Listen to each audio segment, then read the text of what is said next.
Baik, Assalamualaikum warahmatullahi wabarakatuh. Alhamdulillah, salatu wassalamu ala rasulillah al-mabu'us rahmatan lil alamin. Allahumma salli wa sallim ala habibina wa maulana Muhammadin wa ala alihi wa sahbihi wa man tabi'ahum bi ihsanin ila yaumiddin wa ba'd.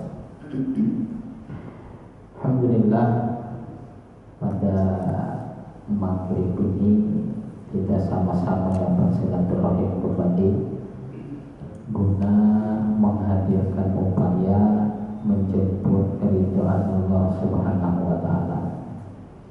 Mudah-mudahan silaturahim kita menjadi ibadah dan dicatat sebagai amal soleh yang akan menghantarkan kita kepada husnul khatimah. Amin ya rabbal alamin.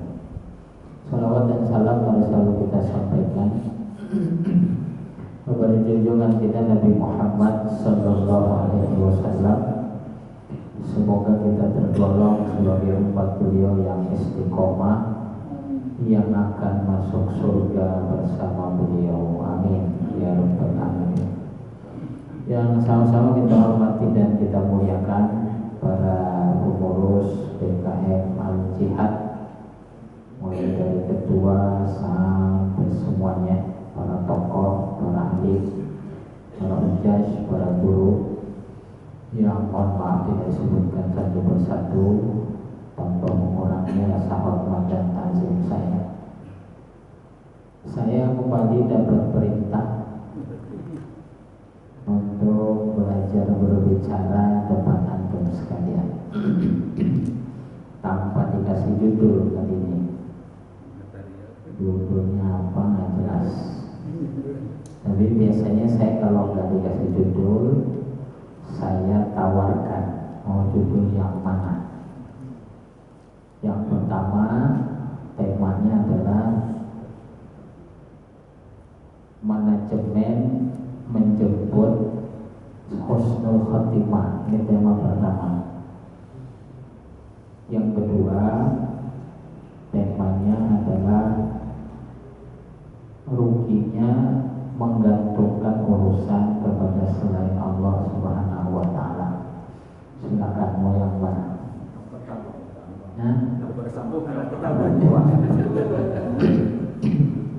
Muhammad, milih yang mana Muhammad? Yang pertama. Baik, yang pertama. Jadi bapak-bapak, ibu-ibu yang dirahmati oleh Allah Subhanahu wa taala, saya kepikiran tema ini karena baru hampir 10 hari saya berbaring di tempat tidur, nggak ada kegiatan apa-apa.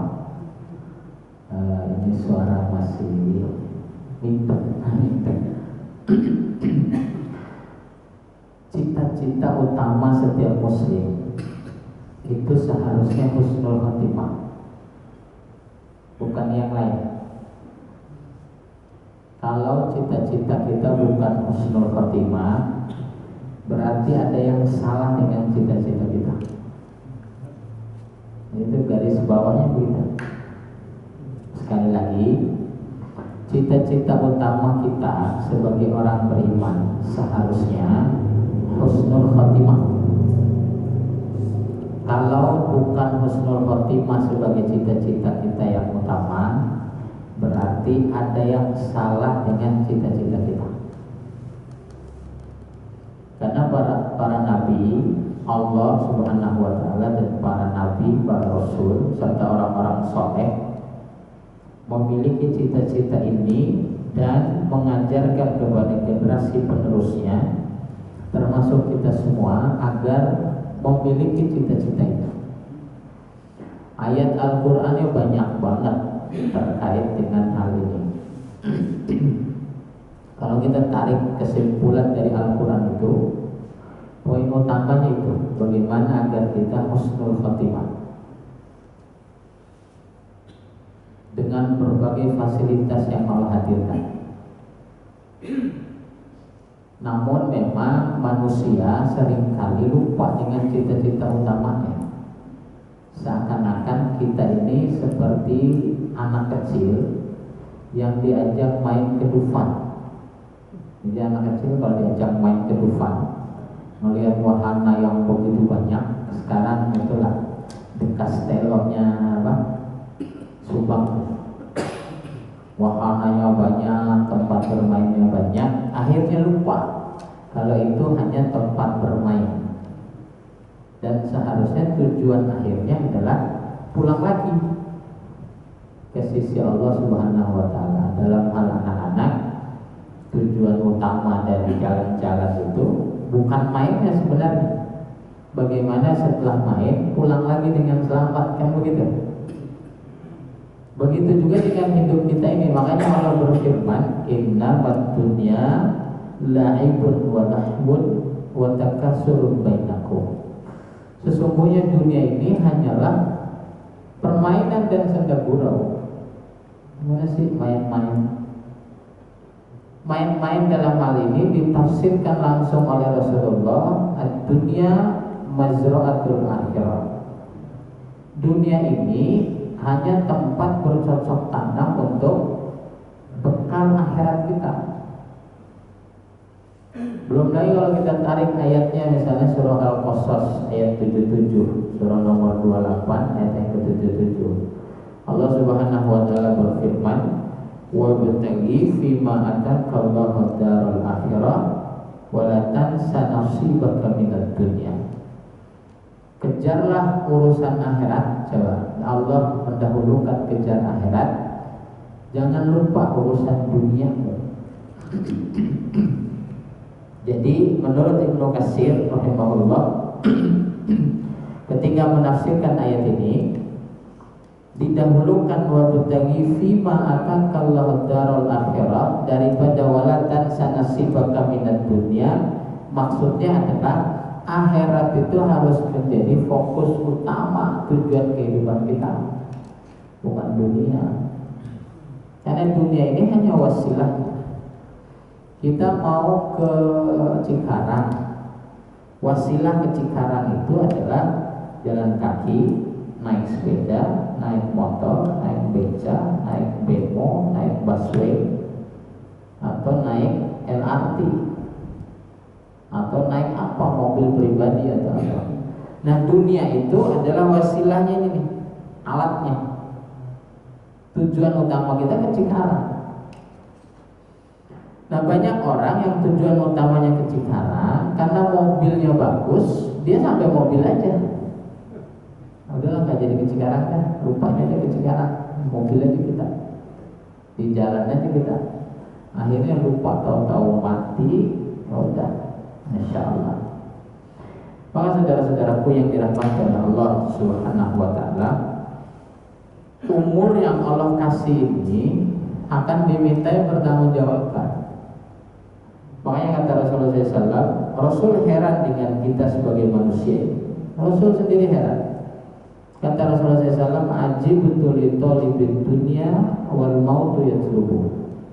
Aku heran dengan manusia yang sibuk dengan urusan dunia, waktu, tenaga, pikiran, kesempatan, semua diluangkan untuk dunia. Sementara kata Rasulullah SAW, wal mautu yatlubu, kematian mengintai mereka. Jadi kalau kita ini kan diintai kematian setiap saat. Nah, inilah hebatnya Allah Subhanahu wa Ta'ala merahasiakan kapan kematian itu. Tetangga saya sebulan yang lalu dua-duanya baru 40-an tahun meninggal. Baru 40 tahun masih gagah-gagah. Masih gagah-gagah, badmintonnya kuat. Polisi, tapi bukan Teddy Minahasa. Jadi luar biasa, meninggal. Saya yang sholatin. Saya ini memang spesial, kalau dia meninggal terus nyolatin. Masya Allah. Kadang berpikir, ya Allah, ini peringatan. Nah, maka ketika ketika ada yang meninggal di lokasi kita, dimanapun kita tahu ada yang meninggal, itu harus dipahami. Ada menurut para ulama batin, ulama iman, ulama akidah itu, mereka mengatakan kalau ada tetangga meninggal, orang sekitar kita meninggal, keluarga kita meninggal, orang yang kita kenal meninggal, atau kita berpapasan dengan jenazah, ketahuilah, kata para ulama itu, ada teriakan yang menggema di langit yang sedang menasihati kita. Apa teriakan itu? Wahai umat manusia, kematian itu pasti, tuh lihat buktinya. Masya Allah. Apalagi kematian ini kan kepastian. Kullu nafsin dha'iqatul maut. Setiap yang punya nyawa itu pasti akan menuju kepada kematian. Nah, kematian ini uniknya tidak diukur dengan umur. Kata Rasulullah SAW, a'maru ummati ma baina sittin wa sab'in wa aqallu ma yazulu dzalik. Jadi umur umatku ini, kata Rasulullah SAW, kebanyakan antara 60 sampai 70 tahun. Dan sangat sedikit yang lebih dari itu. Aqallu itu artinya sangat sedikit. Qalil artinya sedikit. Aqallu itu menggunakan isim tafdil kalau dalam bahasa. Artinya itu sangat sedikit. Maka yang udah lewat 70 itu masuk kategori limited edition ya. Bersyukurlah. Bahkan ulama tuh menasihati kita sejak umur 40 tahun. Nah, harusnya kita sudah tidak lagi berurusan dengan dunia. Coba bayangkan. Ada buku sekarang, buku yang ditulis diantaranya oleh, saya kenal baik orangnya, namanya Dr. Ahmad An-Nuri. Beliau ini orang MUI pusat, dai wilayah-wilayah terpencil, menulis keajaiban usia 40 tahun. Di dalam buku itu, poinnya diantaranya adalah kalau kita sudah usia 40 tahun, maka jangan lagi kita sia-siakan usia kita ini berlebihan untuk urusan dunia. Sebelumnya boleh dah. Alhamdulillah sekarang saya baru 38, belum 40 tahun. Masih ada 22 tahun di alehanya. Jadi luar biasa. Bahkan dalam surah apa tuh? Az-Zukhruf. Surah apa? Al-Ahqaf. Allah Subhanahu wa taala berfirman, doa khusus tuh, Rabbi auzi'ni an ashkura ni'mataka allati an'amta 'alayya wa 'ala walidayya dan seterusnya. Itu doa ketika kita mulai start usia 40 tahun sampai meninggal. Nah, kata Rasulullah SAW di hadis yang lain, khairun nas man tala umuruhu wa hasuna amaluhu. Sebaik-baik manusia, kata Rasulullah SAW, adalah yang panjang usianya, yang tadi itu 60 sampai 70 tahun, yang panjang usianya dan diisi usia yang panjang itu dengan kebaikan. Itu sebaik-baik manusia, kata Rasulullah SAW.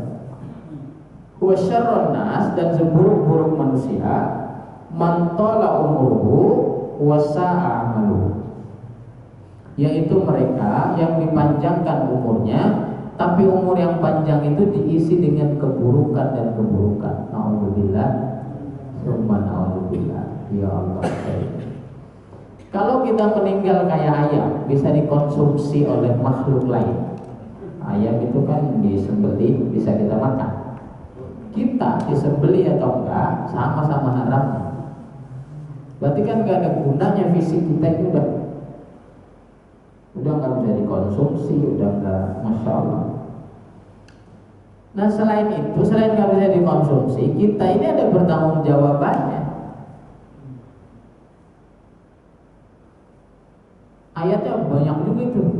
Di antara yang paling populer adalah di ujung surah At-Takatsur. Summa latus'alunna yawma idzin 'anil na'im. Kemudian pada saat itu kami mintain pertanggungjawaban untuk setiap nikmat yang kami alamatkan kepadamu, Allah. Setiap nikmat Nikmat itu apa sih? Semua yang kita nikmati dalam kehidupan ini. Tangan bisa bergerak, mata bisa melihat, mulut bisa berbicara, kaki bisa berjalan, telinga bisa mendengar. Ini semua kan diminta pertanggungjawaban oleh Allah. Dan yang jawab bukan mulut. Masalahnya kan itu. Nggak bisa marah-marah kayak Teddy Minahasa begitu. Nggak bisa berkilah kayak Sampo. Yang jawab itu bukan mulut lagi, yang jawab itu tangan dan kaki, pendengaran, penglihatan, dan kulit. Masya Allah. Tangan dan kaki itu ayatnya surah Yasin, surah 36, ayat yang ke-65. Itu yang jawab tangan dan kaki, ayat yang populer. Al-yawma nakhtimu ala afwahihim. Pada hari itu kami kunci mulut mereka. Allah. Wa tukallimuna aydihim. Kami izinkan berbicara tangan-tangan mereka. Bayangkan, coba bayangkan yang jawab pertanyaan Allah dan malaikat tangan kita. Lu ngapain hari itu, jam itu, di situ, dengan si itu? Tangan ngomong, pok pok pok. Mulut nggak bisa, karena dikunci mati. Wa tashhadu arjuluhum, dan kami izinkan jadi saksi kaki-kaki mereka. Allah, kaki jadi saksi. Dibawa kemana aja nih kaki? Pernah nggak ketika ada huru hara penghinaan terhadap agama nih kaki dibawa untuk membela agama Allah? Atau jangan-jangan ini kaki dipakai untuk cari dunia semata? Masya Allah. Bima kanu yaksibun, terhadap apa-apa yang telah kalian berbuat. Jadi apa yang kita perbuat itu disaksikan. Yang menjadi saksi ahli itu tangan dan kaki, bukan lagi mulut. Kalau mulut udah nggak dipercaya sama Allah. Bahkan di dalam surah Fussilat, surah nomor 41, itu panjang tuh ayat menceritakan tentang itu. Mulai dari ayat 22 sampai dengan ayat 28, bahkan 32. Allah Subhanahu wa taala berfirman di sana, yang jadi saksi itu pendengaran, penglihatan, dan kulit. Allah Subhanahu wa taala berfirman, wa ma kuntum tastatirun ay yashhada 'alaikum sam'ukum wala absarukum wala juludukum walakin zanantum anna Allah la ya'lamu katsira. Allah, kalian tidak akan pernah bisa mengelak lagi, kata Allah, dari kesaksian yang diberikan oleh kuping, pendengaran, penglihatan, dan kulit. Sementara kalian kebanyakan bersuudzon kepada Allah bahwa Allah tidak mengetahui semuanya. Allah. Bahkan di ayat yang selanjutnya itu, persis setelah ayat itu, Allah Subhanahu wa taala berfirman, ketika kita sudah dimasukkan, sudah ditetapkan akan masuk neraka, kita merengek-rengek sedemikian rupa, tidak akan lagi didengar oleh Allah Subhanahu wa taala dan Rasul. Wa iyasta'tibu famahum minal mu'tabin. Walaupun kalian itu meronta-ronta minta ampun, tidak ada lagi gunanya penyesalan dan ronta-ronta itu. Allah, itu Allah yang berfirman. Itu luar biasa. Dan luar biasa yang lain, tidak ada yang terlepas dari catatan para malaikat. Apapun yang kita perbuat itu. Ini terdapat dalam surah nomor 18, surah Al-Kahfi, ayat yang ke-49. Allah Subhanahu wa taala berfirman, pada saat itu catatan amal itu diberikan kepada setiap orang.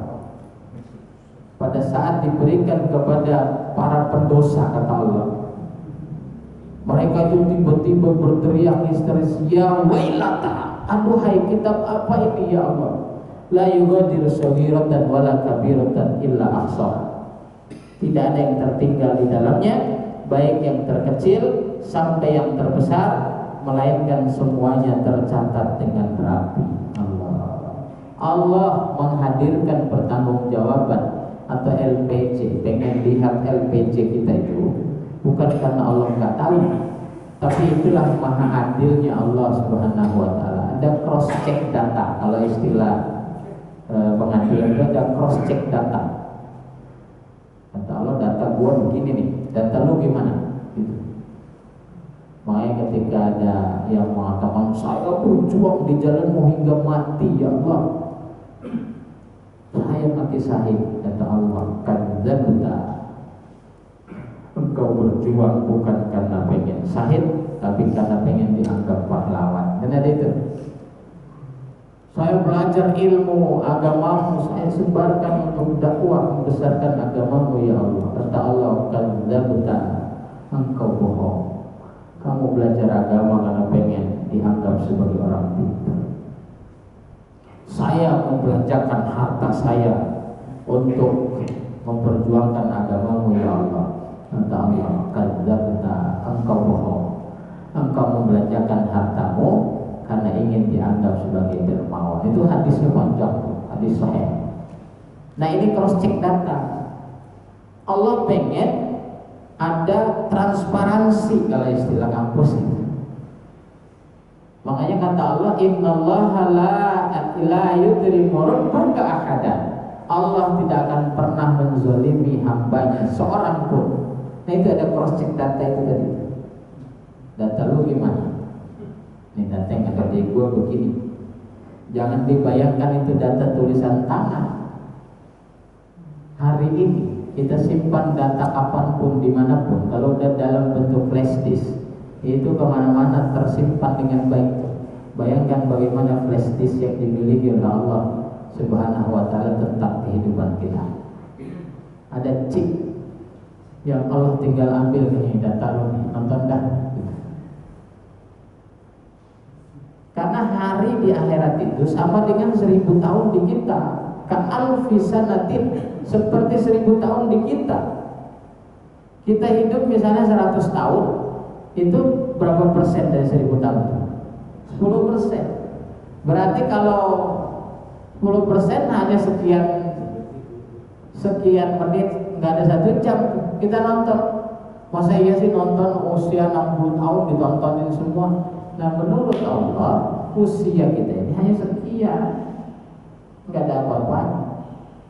Maka diuji oleh Allah Subhanahu wa Ta'ala. Saya mungkin pernah ceritakan, ada orang dulu di zaman Nabi Musa alaihissalam, orang yang menyesal begitu, merintih, menangis karena anaknya meninggal di usia 300 tahun.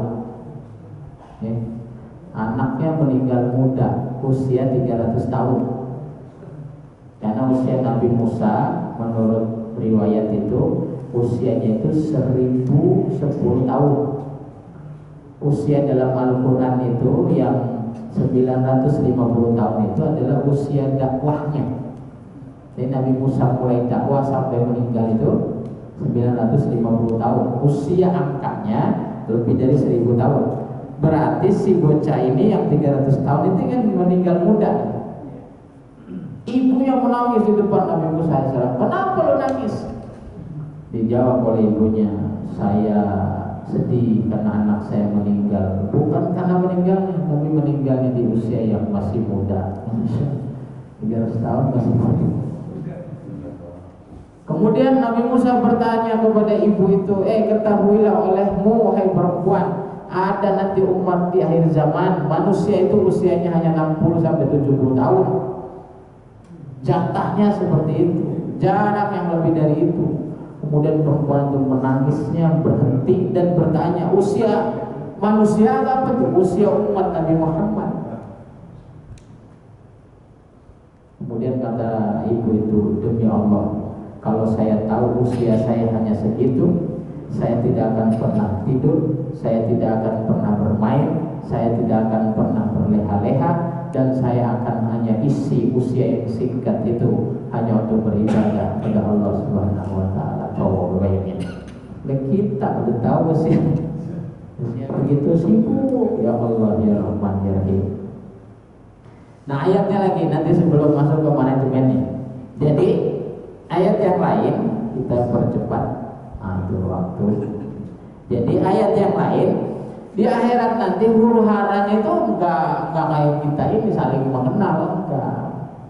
Kalau kata Rasulullah SAW, kata Allah Subhanahu wa taala, "Fa idza ja'atis sakhah," maka tatkala tiupan sangkakala terakhir. Nanti itu ada tiupan sangkakala terakhir, semua kita itu dibangkitkan kembali.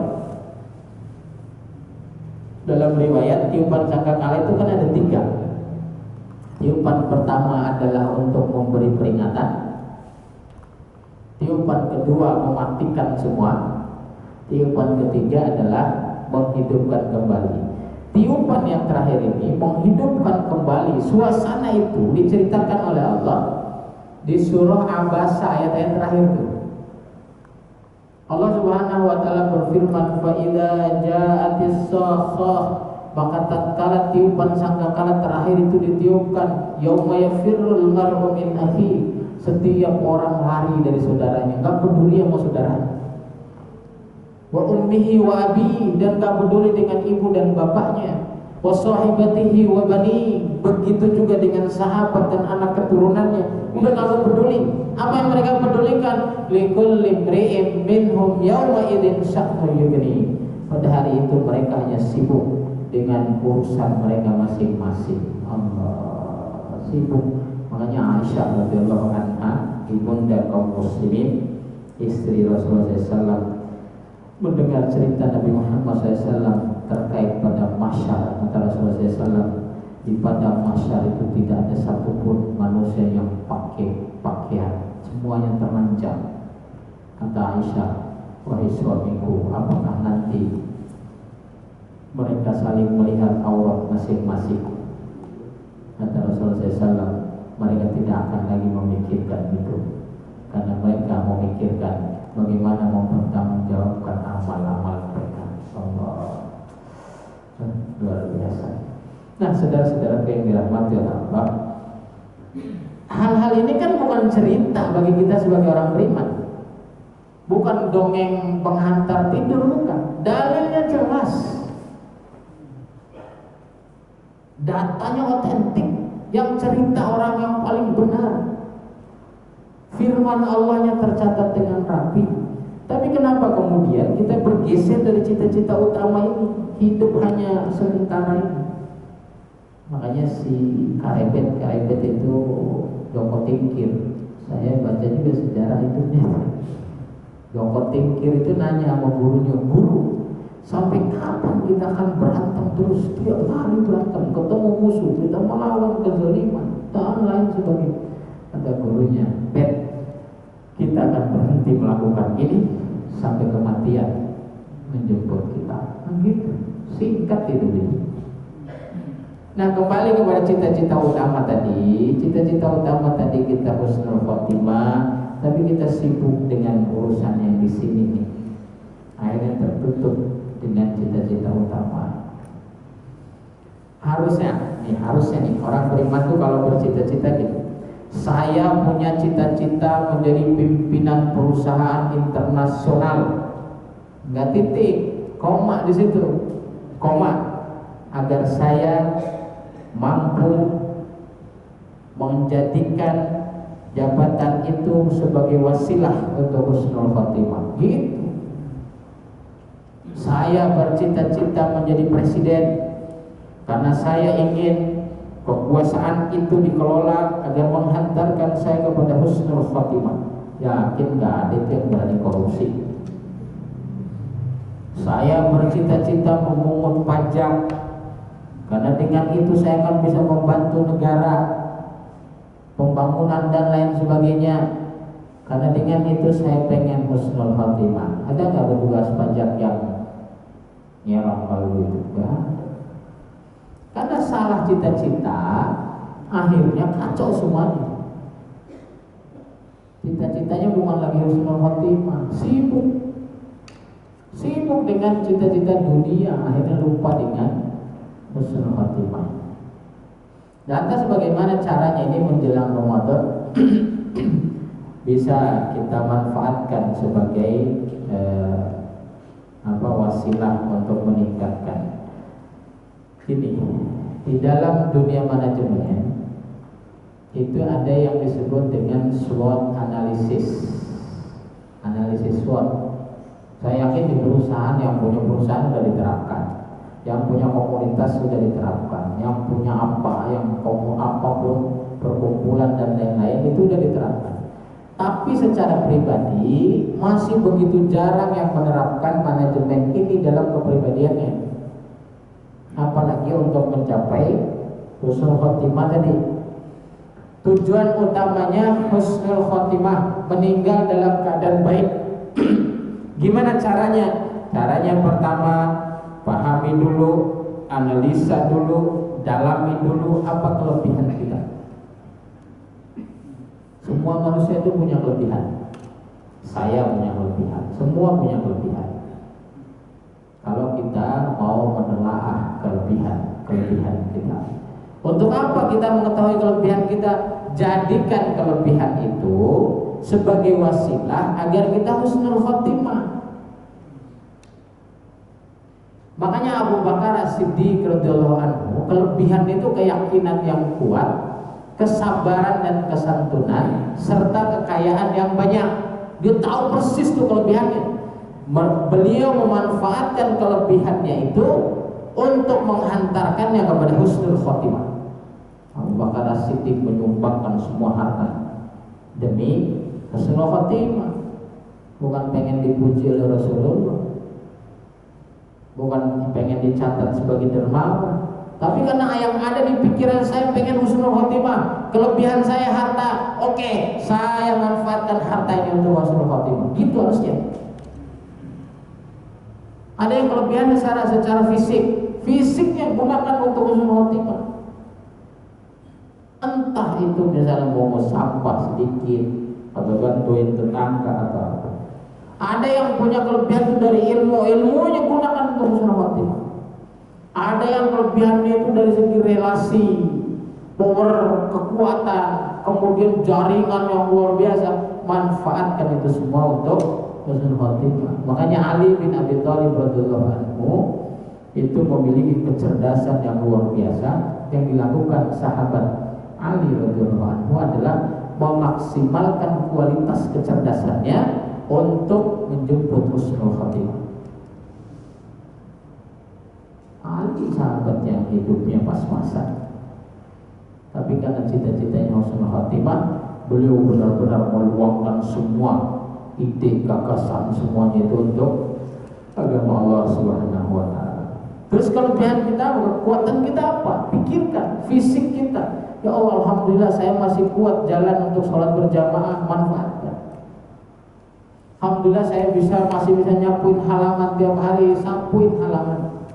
Alhamdulillah saya masih bisa nolongin orang, ada jemuran jatuh saya angkatin, manfaat. Semua kekuatan maksimalkan untuk menghantarkan kita kepada husnul khotimah. Dan kita semua memiliki kekuatan. Inilah nggak bolehnya kita merendahkan siapapun. Nggak ada orang yang lemah, itu nggak ada. Nggak ada orang yang nggak punya kelebihan, itu nggak ada. Pasti ada kelebihannya. Dia oke, miskin secara harta, tapi bisa jadi nggak miskin secara hati. Fisiknya kuat. Ada yang kaya raya, tapi makan udah pilih-pilih, ya kan?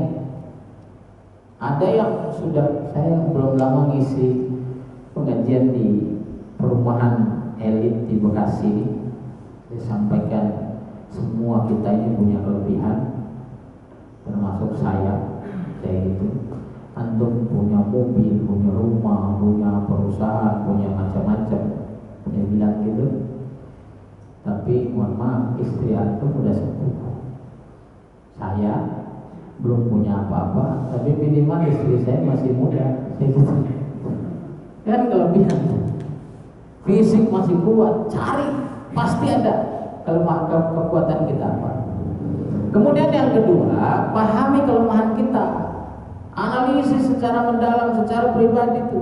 Ini disebut oleh Ibnu Umar radhiyallahu anhuma.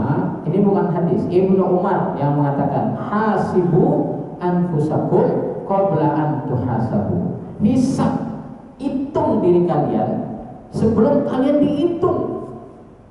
Hitung kelemahan kita apa nih, kekuatan kita apa nih. Wazinu anfusakum qabla an tuzanu, kata beliau. Timbang diri kalian sebelum kalian ditimbang.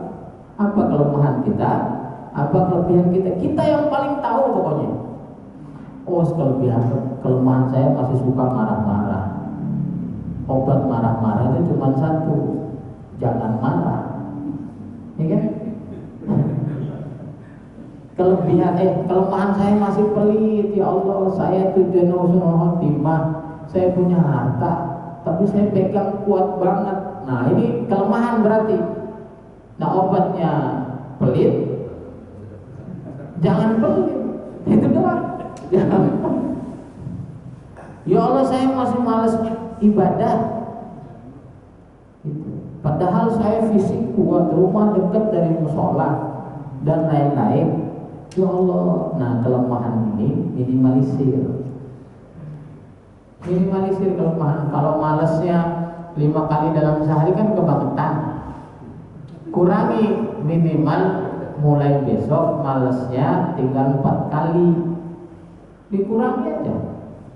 Mak yang pakai yukensi mai ketek, halo, yang masih pakai yukensi itu, kurangi. Itu kan kelemahan tuh secara, kalau kita analisis tujuan akhir husnul khotimah kan, pamer ketek itu dosa bagi perempuan. Kalau bagi laki-laki asal nggak malu aja. Jadi kurangi, minimal tutup 1 dulu, 1 lagi buat besok. Yang penting ada pergerakan yang baik. Nah, itu tuh kelemahan kita apa, cari. Oh iya, saya masih pura-pura nggak dengar kalau ada Al-Quran dihina. Nah, itu pura-pura nggak dengarnya minimalisir. Ya Allah, kelemahan kita apa? Fisik saya lemah, ya Allah. Gimana caranya? Ada kekuatan yang lain, minimalisir. Gimana cara? Nah, kemudian yang ketiga, manfaatkan, cari peluang kita apa untuk husnul khotimah. Peluangnya apa? Rumah saya dekat sama musola, tapi nama musola lupa. Nah, itu kan peluang itu. Sering gitu.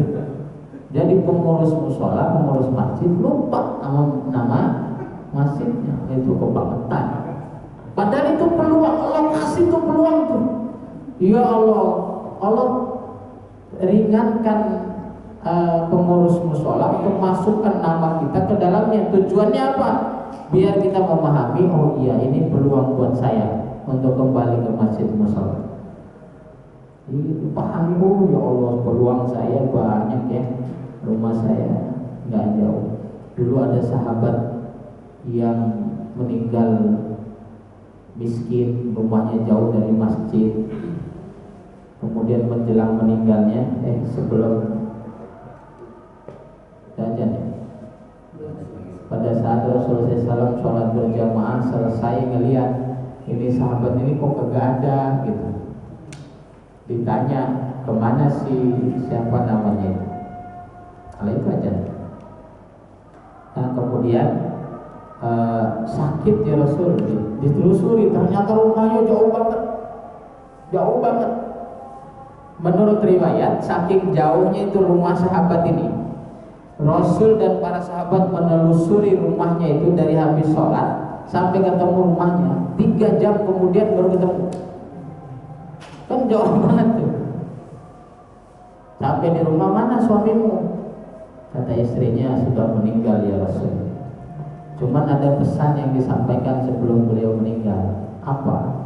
Beliau sebelum meninggal itu mengatakan sambil tersenyum, kenapa tidak lebih jauh lagi? Kenapa tidak lebih jauh lagi? Kata Rasulullah SAW, kalian tahu nggak apa maksudnya itu? Nggak tahu. Dijawab oleh Rasulullah SAW, dia mengatakan, dia diperlihatkan oleh Allah jarak rumahnya dengan masjid begitu jauh, dan dia mengatakan, kenapa nggak lebih jauh lagi ya Allah? Begitu. Allah, ini motivasi buat kita. Karena di rumah kita dekat banget sama masjid. Nah, yang ini peluang. Kemudian yang selanjutnya ancaman, tantangan. Ancaman itu apa? Kita semua ini terancam masuk neraka. Halo? Kita semua ini terancam masuk neraka. Kan ancaman tuh. Makanya butuh sedikit perjuangan agar kita masuk surga. Ini besok caleg banyak banget kan? Mereka itu pasti kalah, semuanya pasti kalah. Makanya ada sedikit perjuangan agar menang. Kata Rasulullah SAW, kullu ummati yadkhulunal jannah illa man aba. Semua umatku itu akan berpeluang masuk surga kecuali yang tak mau. Nah, ancaman-ancaman yang menghalangi kita agar tidak husnul khotimah ini minimalisir, sulap jadi peluang. Insya Allah mudah-mudahan kita mampu menjemput husnul khotimah dan Allah karuniai husnul khotimah ini dalam akhir daripada hidup kita.